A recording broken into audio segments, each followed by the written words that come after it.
my loves, welcome back to our channel. We are back with another one. So I hope you guys are just as excited to talk about Ready for Love or Ready to Love as we are.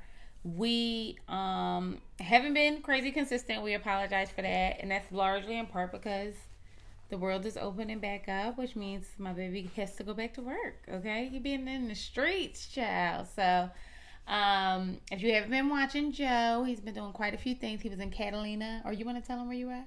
Well, that was the last week. We was in Catalina, and then we was in Vegas, and then he had a huge show in Vegas. Yeah, this week, right? This past weekend. Yeah. So we weren't able to actually be together to watch Ready to Love until actually yesterday. Yeah. So we back, okay, and we're excited to be back with you guys, and we got shit to talk about because we're going back to episode 8, okay. Yeah. And we're doing episode 8 and 9 in this one. If you have not already, bust down, subscribe to this Mammy Tatum channel. And we just want to lightly talk about episode 8 and dig into episode 9. So, episode 8 was all about the exes. The women were instructed by Tommy to go and hang out with their exes, with the guy that they're interested in, and just pay attention to how the men react when you introduce them to your ex and how they feel, and just, you know, get a lay of the land and how they will react in situations like that. So what did you think about the task or the... Well, I thought it was just like a made for TV thing. I thought it was pretty stupid. I don't see how that would help anybody in their current relationship, like meeting their ex, or you know, you do things you in almost every aspect of life. When you work on stuff, you practice things that you will actually use in your day to day, or whatever it is that you're working towards, right?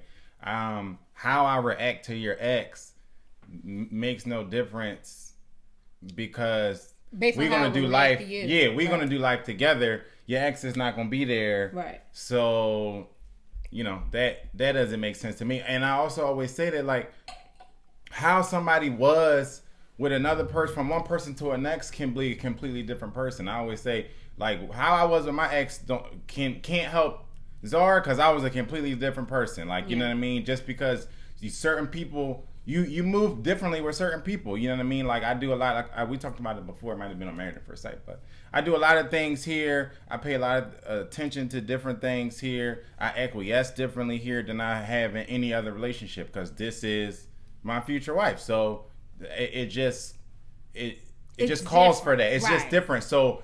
And that's okay. You asking my ex how it's like it wouldn't help in context of what my relationship is now and everything. So I just thought it was just like production. I thought it was just like a made for TV moment that was just kind of a waste of a week. It was a made for TV moment, but I kind of like it because I think that some of the couples got something out of it. Like, Joelle met Vernisha's ex, and they're both from New Orleans, and she told him straight up, like, maybe you can give him a little insight about me. You can get a read on them and let me know. Now, I mean, I don't even know why we care what our exes think. That's my other thing. Why do I care? I don't know. But that's what Uncle Tommy told them to do. So that's what they did. I think somebody from OWN told Uncle Tommy or told production to sit down and let's do and this. Put it in Uncle Tommy's script. Yeah.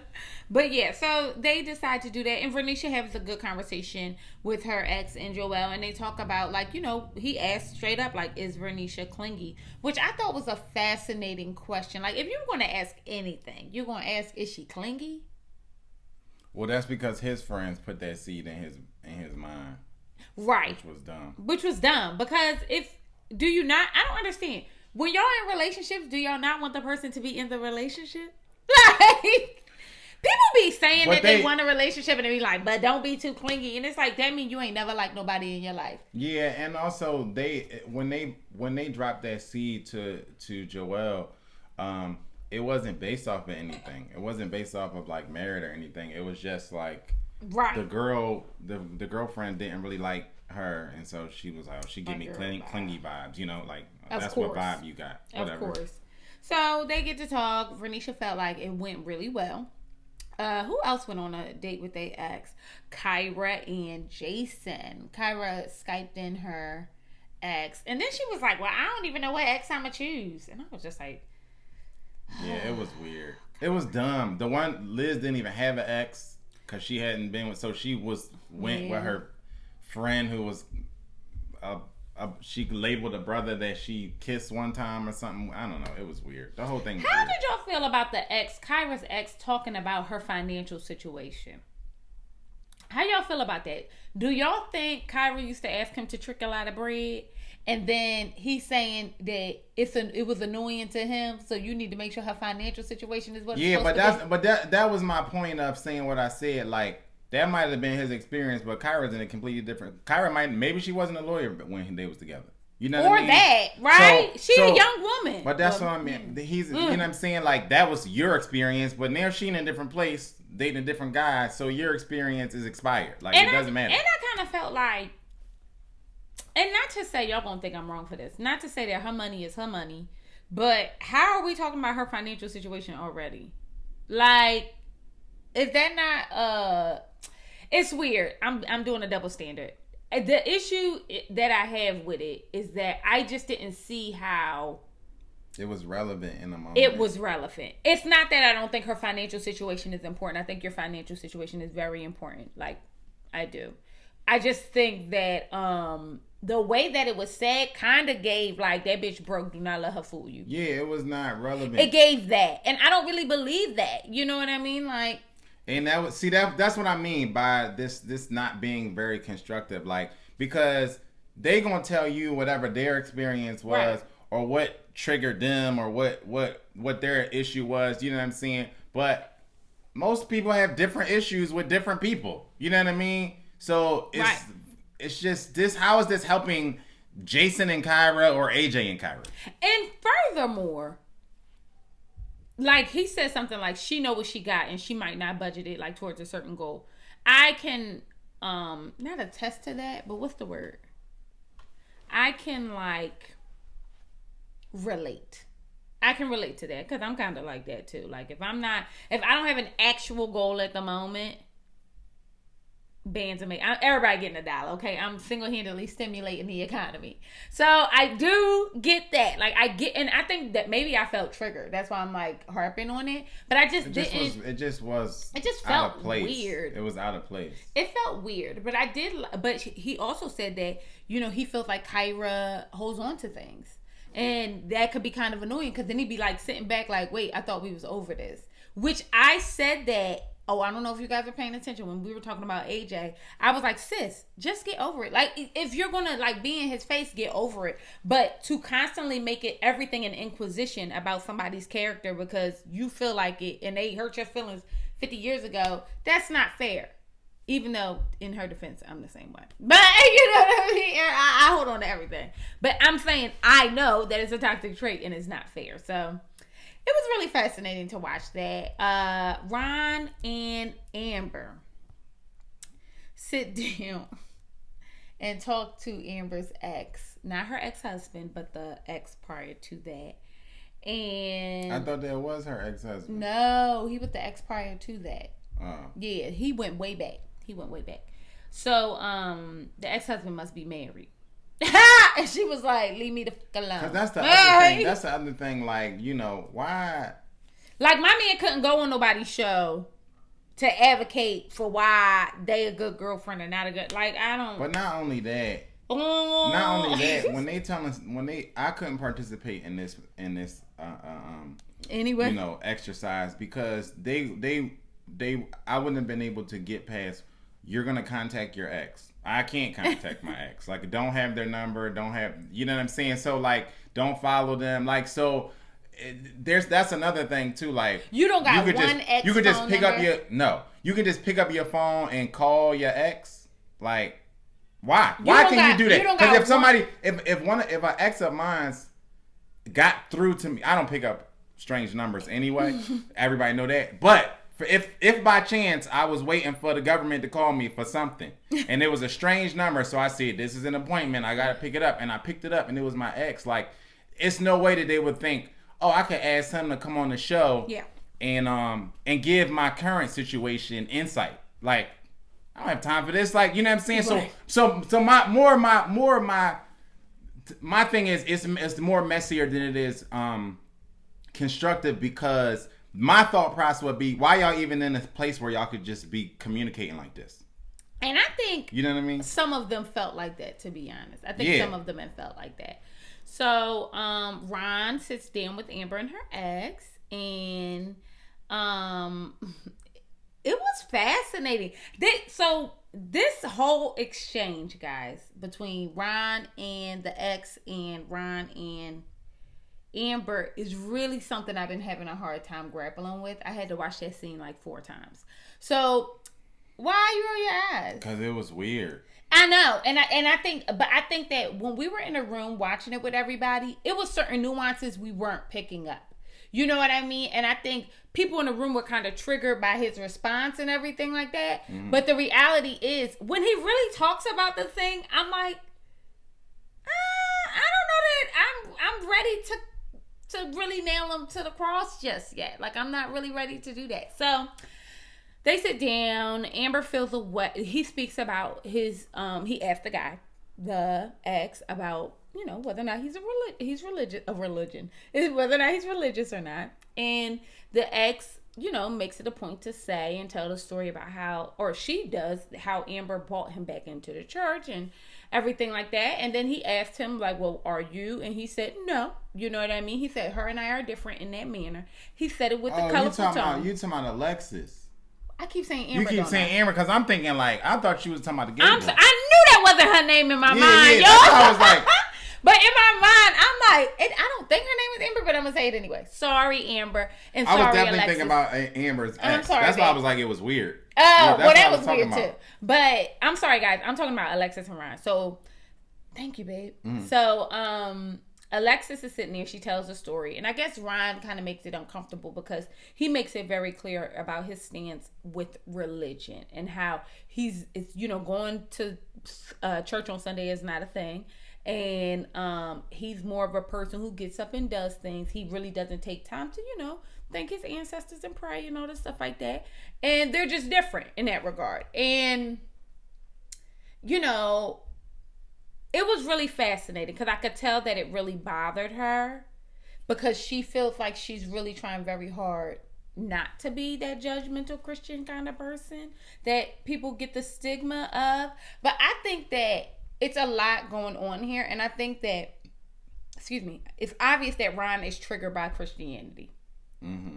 Right? He said he had a bad experience. Right. And I think that it's not that it's her job to get to the nitty gritty, but I think that that's worth we had to have conversations like that. You know what I mean? About why I feel the way that I do and why I talk about things. We talk about that stuff all the and this is what I was trying to tell when we were in the room. Those conversations grow. You don't just have that conversation once and then it's like we done with it. Yeah. Those conversations are conversations that you constantly have about spirituality because how you praise and worship personally may change. Mm-hmm. You know what I mean? So maybe today, and he never said he was an atheist. No. He also never said he was an atheist. He said he's not going to church. And I think I had so much issue with how everybody in the room was taking it because I'm like, the man didn't say he was an atheist. He just said, I'm not getting up and going to church. You know what I mean? And maybe and I'm not going to pray about it. I'm going to do what I got to do. And maybe I worship something different than you worship. And my spirituality looks different. And I thought that, their exchange was very fascinating. Or they made it more fascinating, I feel like, than what it was. I think that the issue I have with Alexis is that she holds Ron to a standard that she does not AJ. And that's simply because she's not as attracted to Ron as she is AJ. Yeah, I don't think because she ain't asked AJ once did he believe in the God. Yeah, I don't think she really talked to AJ, but I think the situation where her and Ron, I understand both sides of it because especially me being in PK, like, and actually growing up in the church, I know many people who have been hurt by people in the church who have been hurt, have had traumatic experiences. So I understand Ron's side of it. I also understand Alexis' side of it because he said it in a very condescending way. And he also, it also was a thing where she made it clear that she's constantly trying to fight against this stigma that it seemed like he kind of entered into. And she was making a point that, like, I don't do that to you. I don't come at you as this judgmental Christian or whatever, like this holier than thou person. But she said, I felt like you're constantly like throwing that at me. So I understand the frustration of that. It's funny because I've heard my mom say that about friends. Cause you know she's the pastor's wife, the first lady, and it was funny because one time she was just in a very candid moment was just like, yeah, like sometimes people be talking to me and I'd be like, I don't even need like I don't even do all that. You know what I mean? Basically saying like I'm a first lady, but I'm a person. Like I like to have fun. Everything ain't holy this, holy that. You know what I'm saying?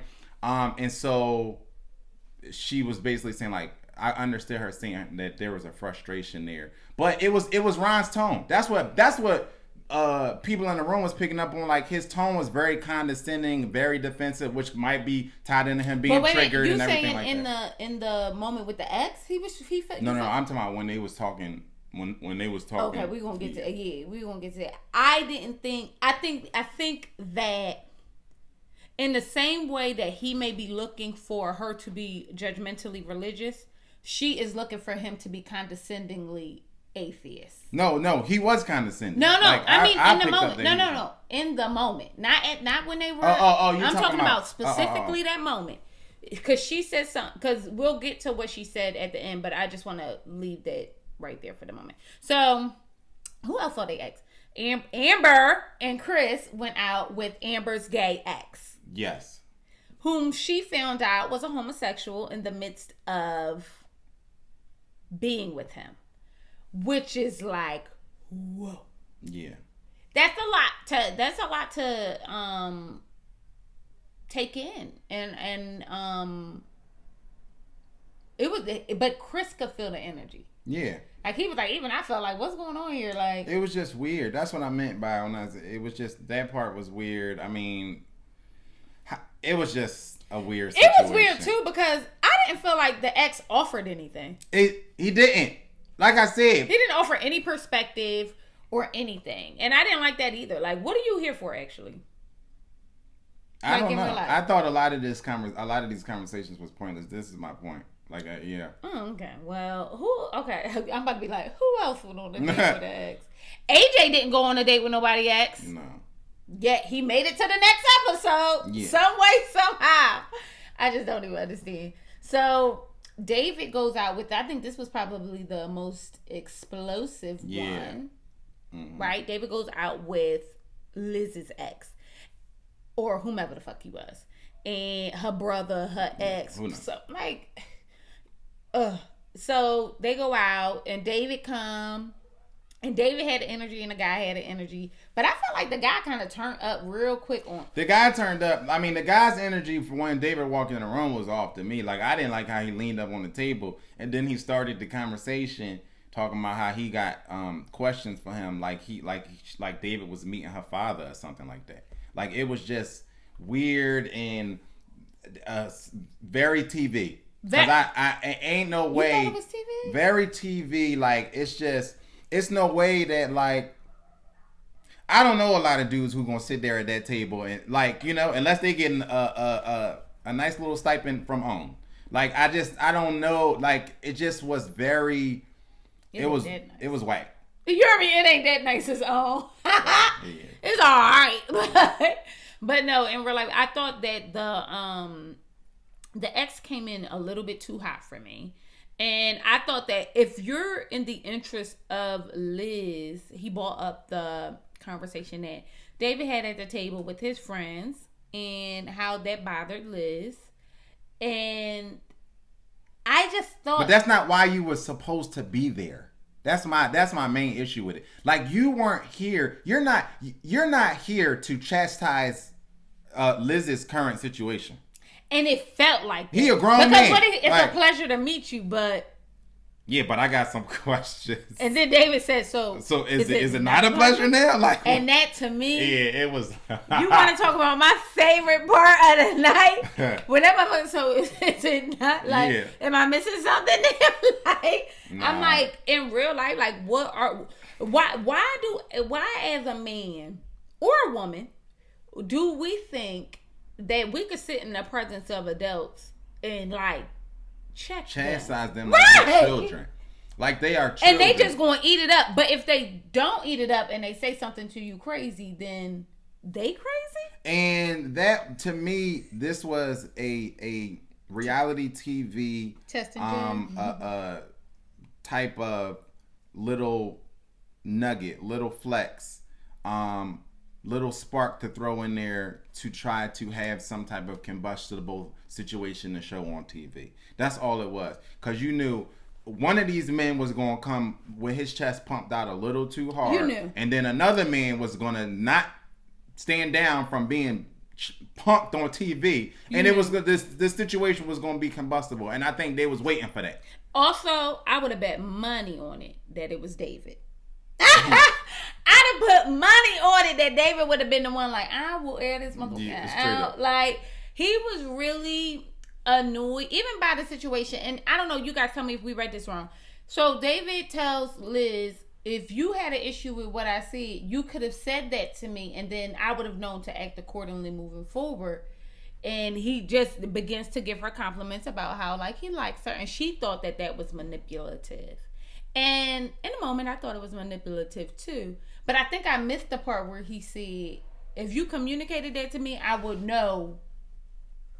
Yeah, because everybody don't make the right. We got to stop pretending like everybody act right all the time. Right. That's just not the case, right? People have bad days and they show up in a way and that you make mistakes. And I think his point was that is I know now, I'm hearing from you now that was a mistake on my part, and he's saying that I would appreciate it if you told me that in a one-on-one and not when you sit down and meet with your ex, your ex / so father. Now you're sitting up here with your, and that would have bothered me as a man too. So now you talking shit to me about me to your ex. Yeah, some shit you could have just called me and told me.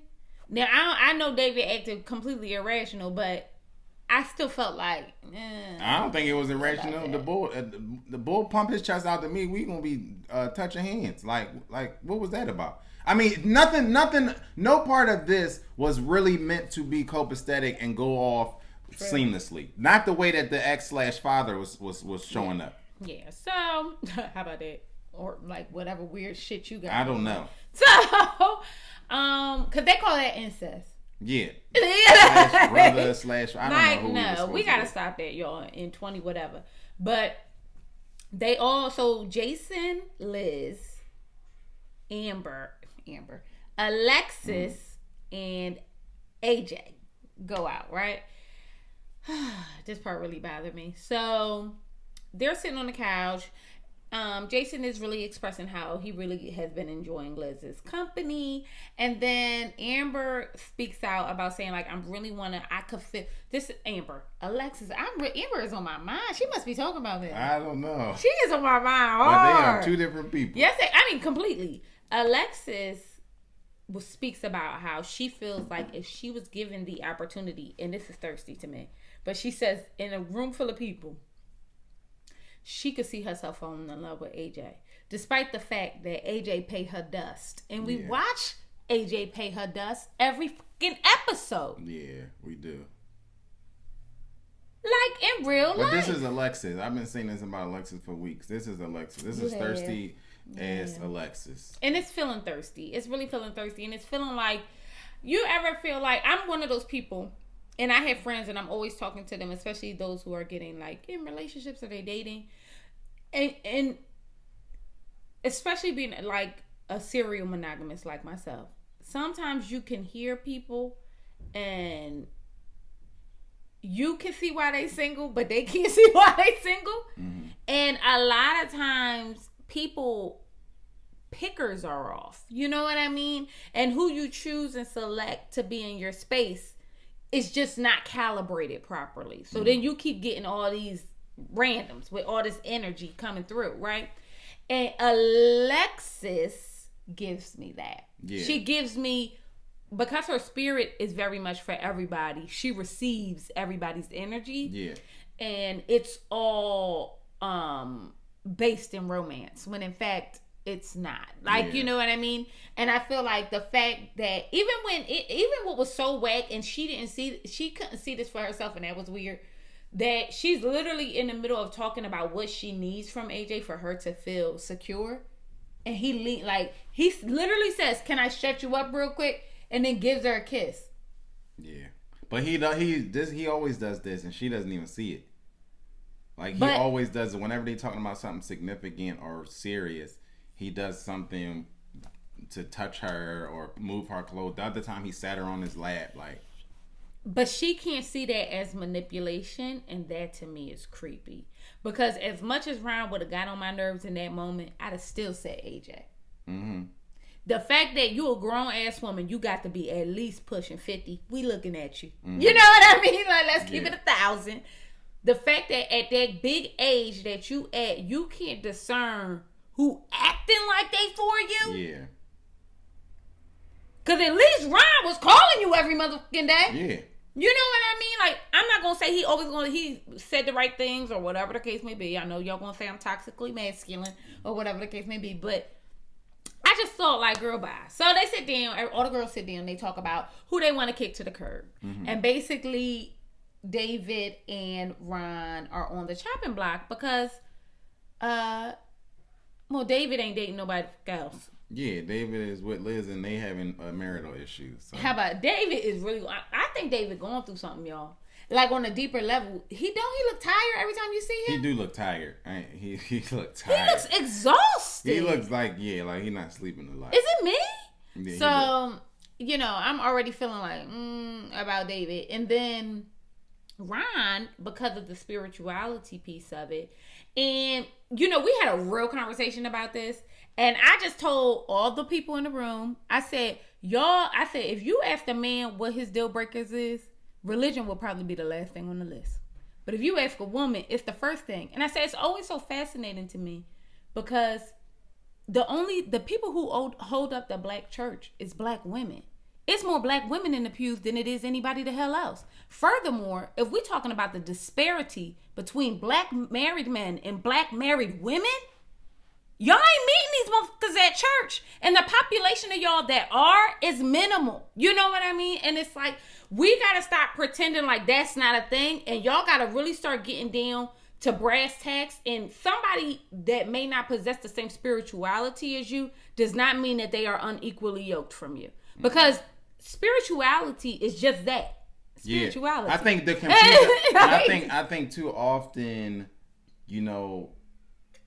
the quintessential female churchgoer gets that mixed up. They get the being spiritually in line mixed up with being physically in line, where we physically attend a service together. And those are not necessarily the same thing, because there's a lot of niggas out here that's going to church who ain't spiritually yoked with you. They just physically sitting next to you in a pew. And I think you better tell them. I think too often those things are blurred, and we make the mistake of saying, if you're not physically sitting next to me in a religious edifice, brick and mortar place, then we ain't yoked. You know what I'm saying? As if we not brunching on Sundays, y'all. Like, you know what I mean? The reality is that the more these generations move forward, the more the idea of religion as a social construct is becoming, religions across the board is becoming antiquated. So the younger people are getting more and more like, nah, I'm good on this. Like, you know what I mean? It's getting questioned and deciphered and broken down in ways that it didn't. Generations before us didn't ask questions. It didn't ask questions. And I think but that doesn't mean that the person that may want to pursue you is a bad person. No. And it don't mean that y'all not on the same level because they don't actively go to a certain place or do this or have the same tradition. Because a lot of times what we're talking about is tradition. Exactly. You have a tradition of getting up and going somewhere on Sunday, or you have a tradition of doing this, or you have a tradition of doing that. because somebody doesn't partake in that tradition with you, you throw them off as just being like, oh well, we're not on the same level. Right. When many of the times, especially in our generation and moving forward, that's not the case. They just go about stuff differently. And I also think that's why perspective is important, right? Because the people that you are talking to, although they have a successful marriage, are much older. So they have a much different perspective about how religion shows up in their household, or spirituality shows up in their household. Because you never hear black, and I mean this respectfully, you never hear us as a people. We always speak about Christianity as a religion and never as a spiritual thing. Right. You know what I mean? Especially if you're in the church. It's less spiritual for you as it is religion. So you would be offended by me saying, no, I don't pray. Right? Despite the fact that I actually believe in a higher power, I just choose not to worship in the same manner as you. So I'm saying all that to say, when she had the conversation with Ron, and we'll talk about them first. When she had the conversation with Ron, it really was going left, and Ron knew. And I think two things happened. I think Ron thought, I know this bitch in these rainbow fashions ain't about to sit up here and get me out of here. I think that was one thing.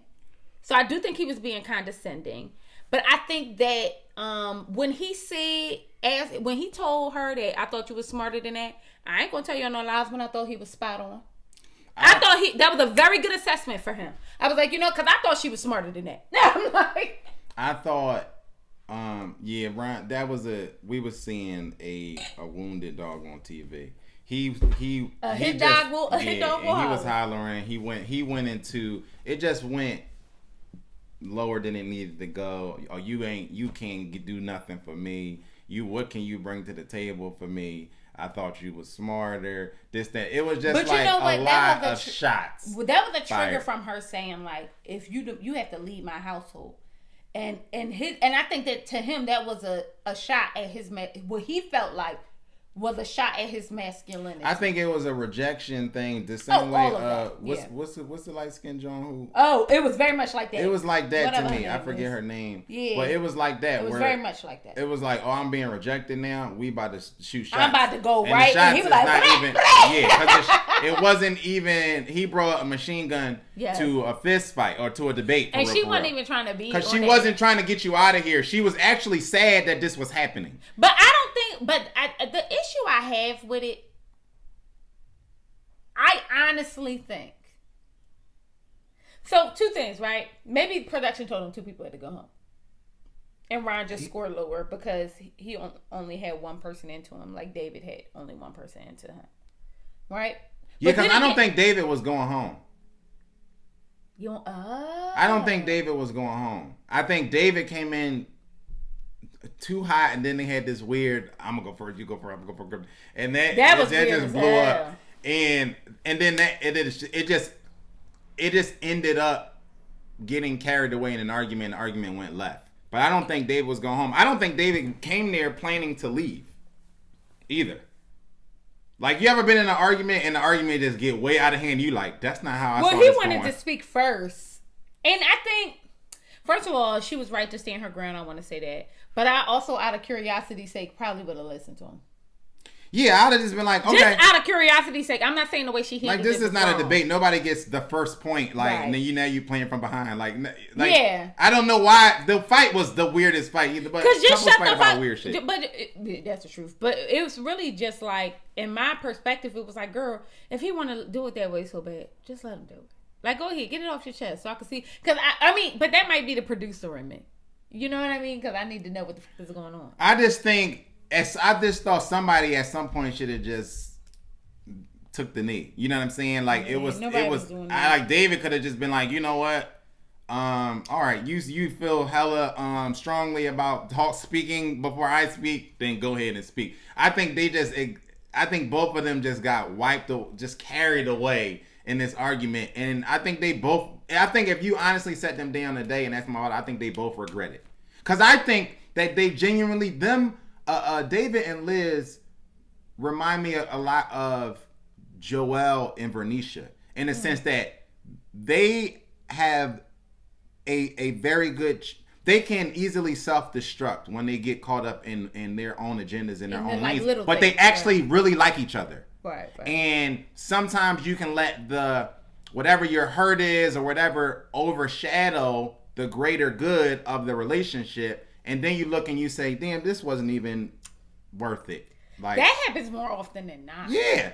I mean, we've gone through it. Like, I've definitely had conversations and arguments with her that I'm like, I didn't, like, was I upset? Yes. But did I want this argument to lead to like 48 hours of not talking? No, I didn't. So I'm like, this is not what I wanted. And I think that if you ask David, he would go like, me speaking first wasn't more important than him and Liz being together. Because I think he likes Liz. I agree. And I also think, though, to your point, talking about not talking for 48 hours, I think that comes with time, too, right?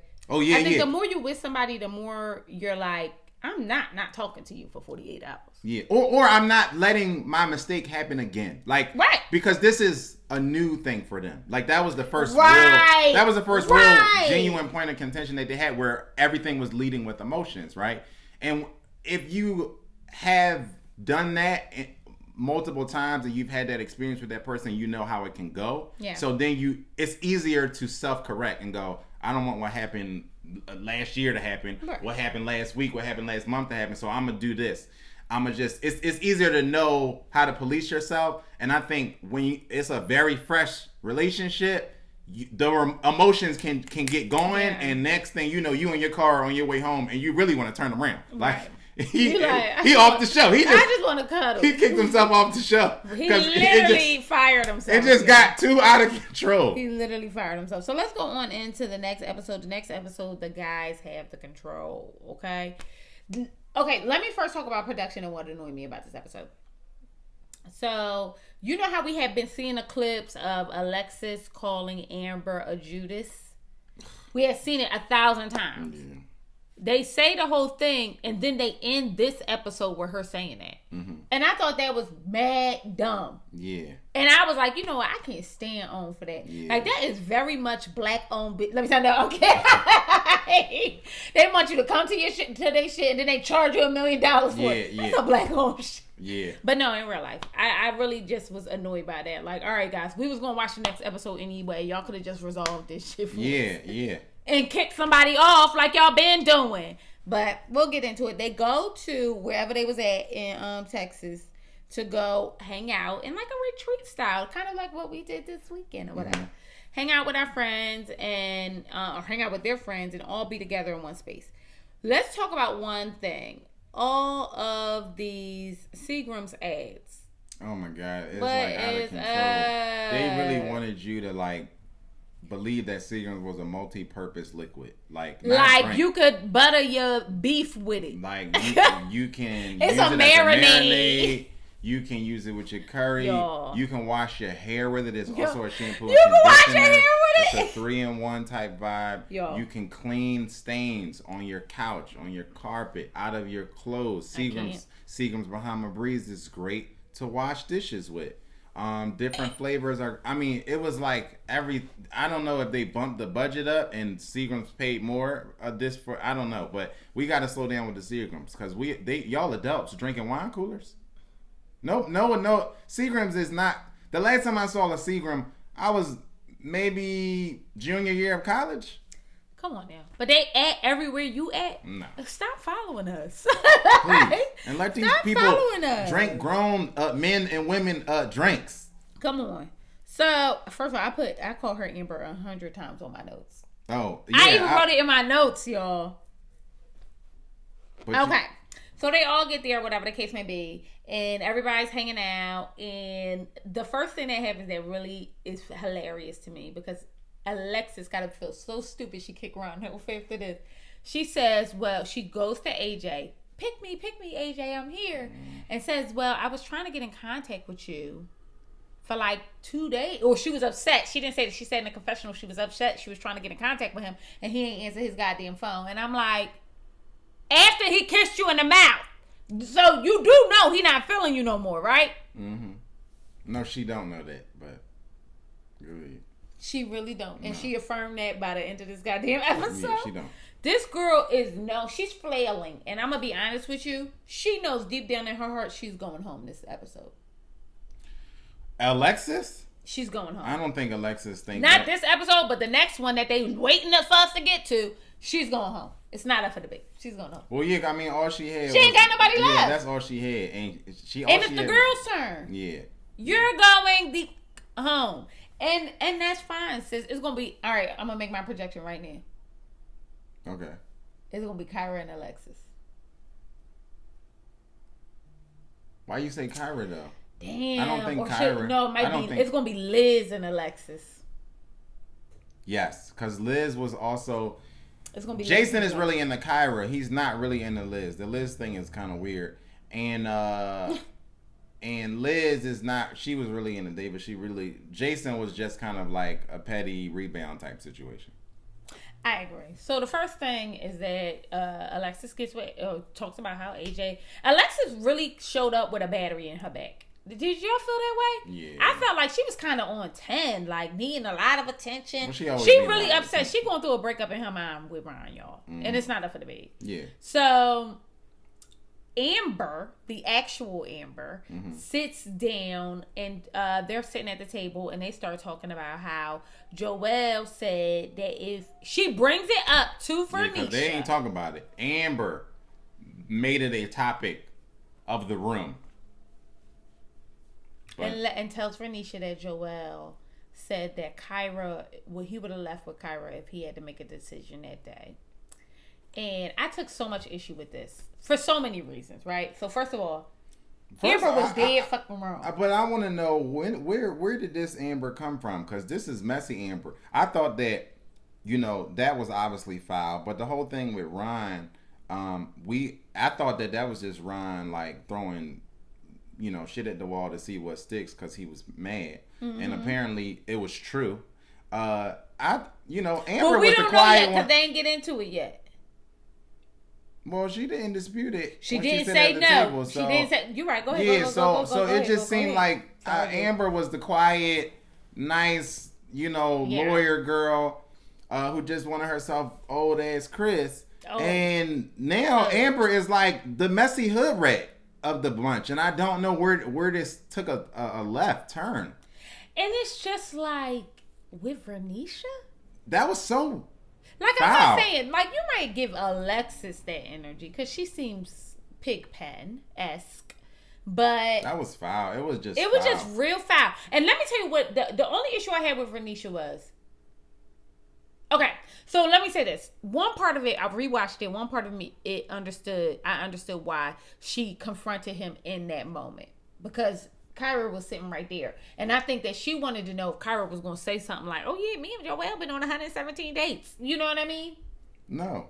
You didn't think she said it in front of Kyra so she can affirm that they don't have a situation or do or don't have a situation? No, I think she was just being messy. No, I'm talking about Vernisha. Oh, yes.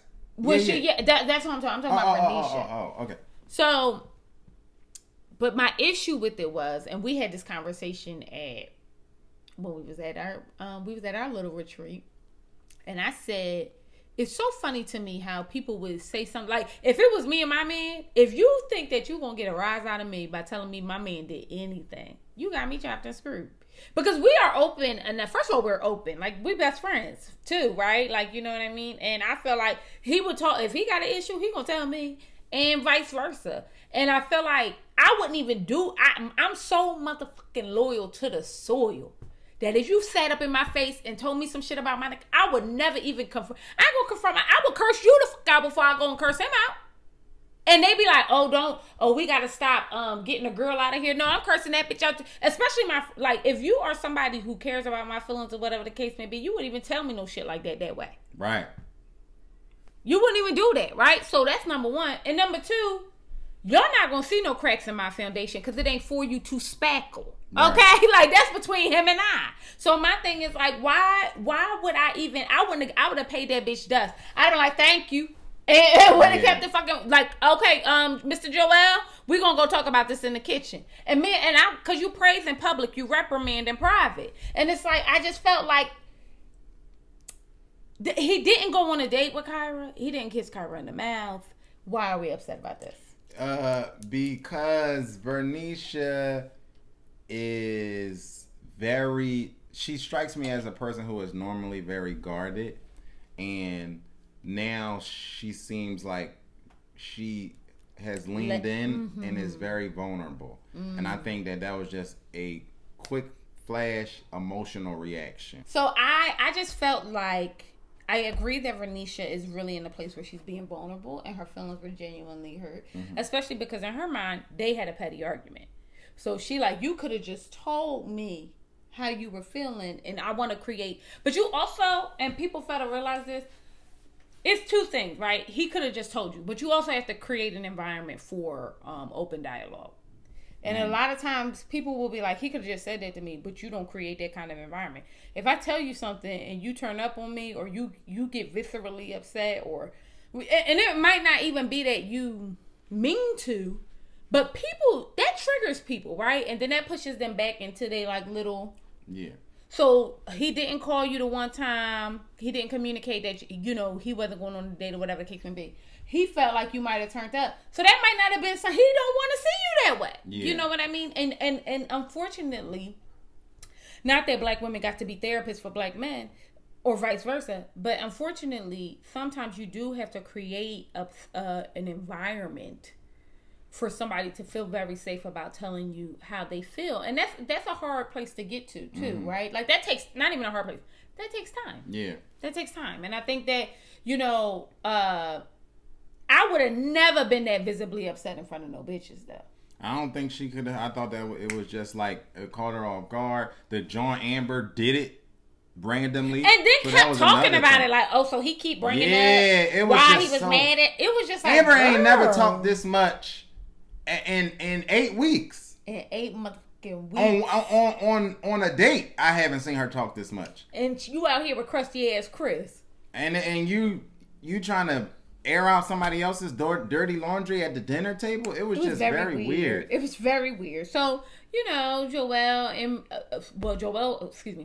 Vernisha goes back outside, talks mess about the whole situation. And then Chris, who like at some moments, I really do like him. I think I like his personality, but I don't like his aspects of it I just can't get with. But I do like the problem solver in him and how real he is to be honest about bad actions. And I thought for him to go and talk to Joelle and say, you just have to own up to what you said and what you did and let her know that you apologize. And it's okay. You know what I mean? I thought that was dope. Like, I thought that was like, that's what men should do with other men. Hold each other accountable so y'all can be great and be in a situation that you want to be in. Because when asked, Joelle said, like, straight up, like, I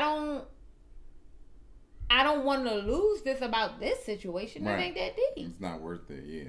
It's not worth it. But I thought, I'm glad that they got to make it up, even though Vernisha was trying to play hard to get.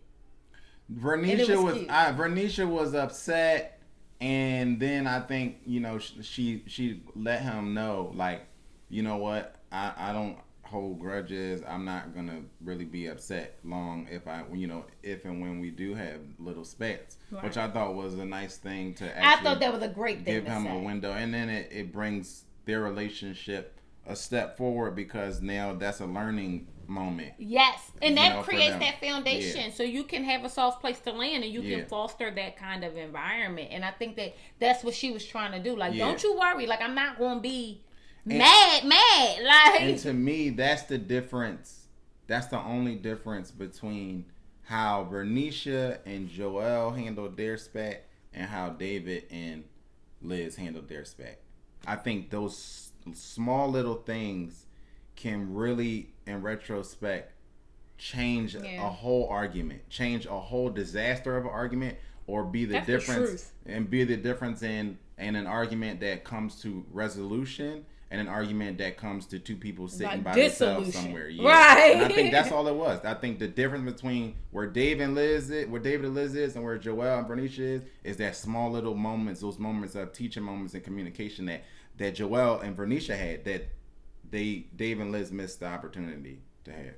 Yeah, and that was kind of sad. But I do.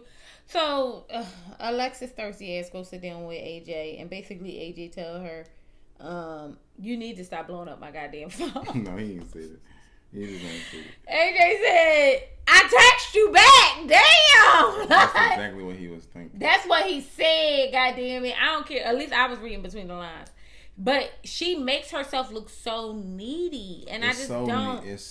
But even when she said to Ron, they told me to stop calling him Mr. Ron, child. Even when she said, when she was talking to Ron and said, well, I liked you because you picked me, and Ron was like, you don't like what? Like, who want to be with a bitch like that? I said this, like, I said early on when we had this conversation about Alexis, I said there is a very distinct difference between an assertive woman, an aggressive woman, and a thirsty woman. And I said most men don't have any problems with an assertive woman. Most men don't have any problems with a woman walking up to you, grabbing your phone, putting their number in your phone, do this, that, and the third. But the thirsty women, I don't care how fine you are, is very unattractive to most men in my experience. Like, you could be bad as all hell, but with Alexis's spirit, you look like Boo Boo the Fool, and most dudes are very turned off by that. Alexis, I bet you if you polled the men today, Alexis went down multiple points from when they first saw her in week 1. 1,000%. Well, that's because the fashions. Well, I mean, that's a whole nother the thing. fashions. You know, when you shop at the Dress Barnes clearance rack, and I mean this respectfully, because a lot of y'all be like, oh, then, like, you know, we all shopping at the Rainbow. No. But the reality is, I don't. I just think she looked tacky. I just think that, like, this you know, light up your life, Christmas tree ass outfits every other day. The jeans, they not even stonewashed jeans. They the jeans that's like bleached and indigo. It's just like, it's just given. It's really given $8 fashions. I mean, $8. That's what it is. And it's like at a big age, especially being a petite woman, you can really get some fly stuff. Like, you know what I mean? Because you can really get some nice pieces. And it's just like, child, I'm tired of these $8 fashions. Y'all don't even know. But the point I'm trying to make is that Alexis is, I'm going to be honest, I think Alexis was here for TV.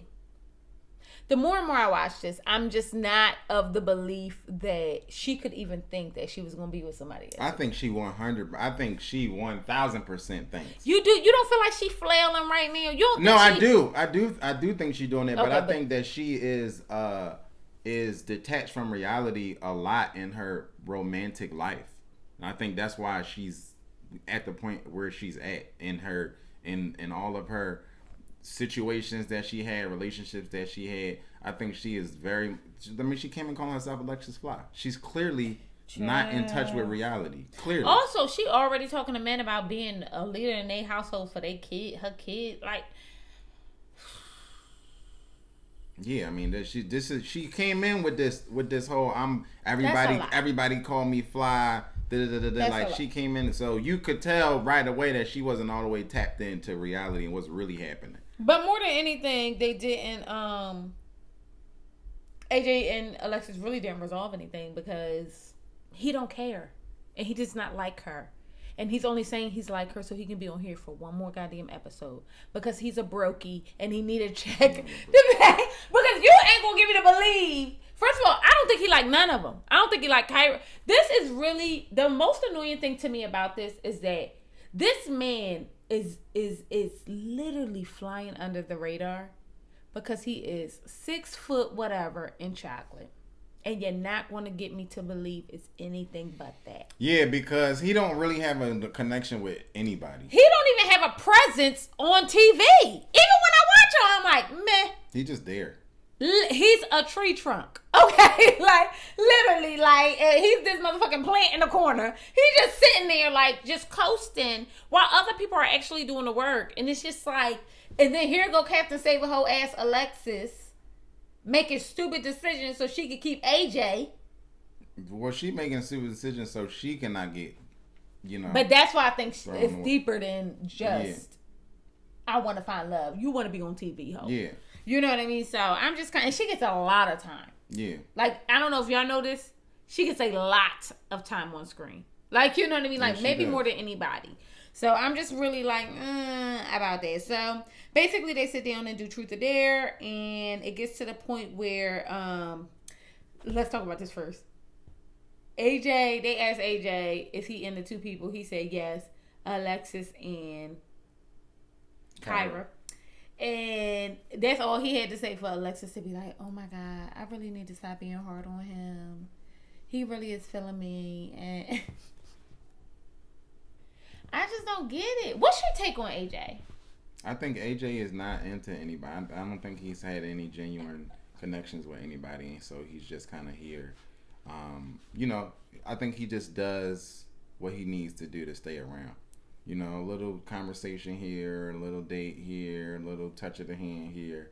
But he doesn't have a connection with anybody. I agree. And I don't think he came here to have a connection, to be honest. I just don't get that.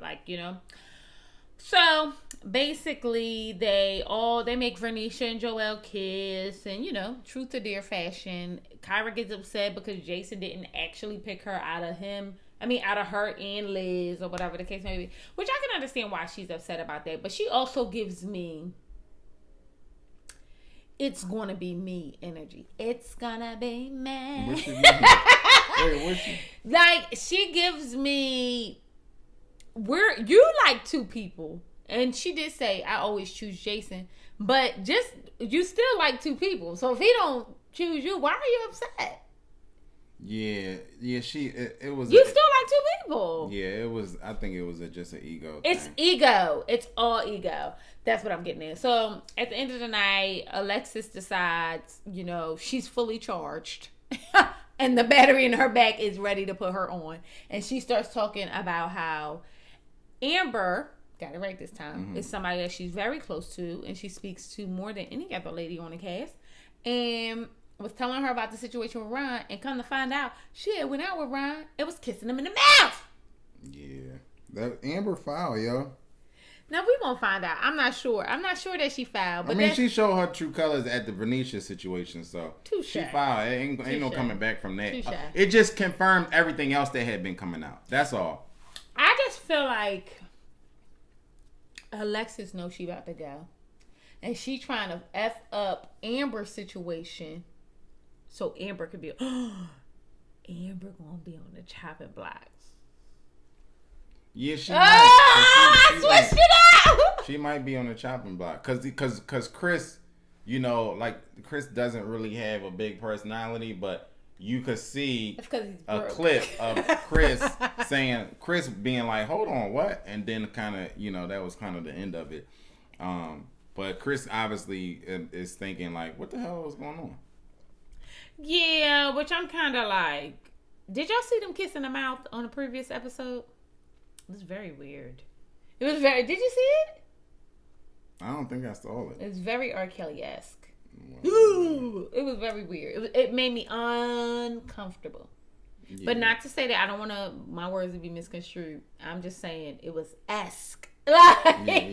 Reminiscent of. But I don't know. Ready to Love is getting kind of good. I think that, is it me or are people getting a little bit more sensitive as we move forward about getting let go? Yeah, they are. I mean, because now they know it's coming, and nobody want to get kicked off on TV. Everybody is in their feelings before they even had a conversation.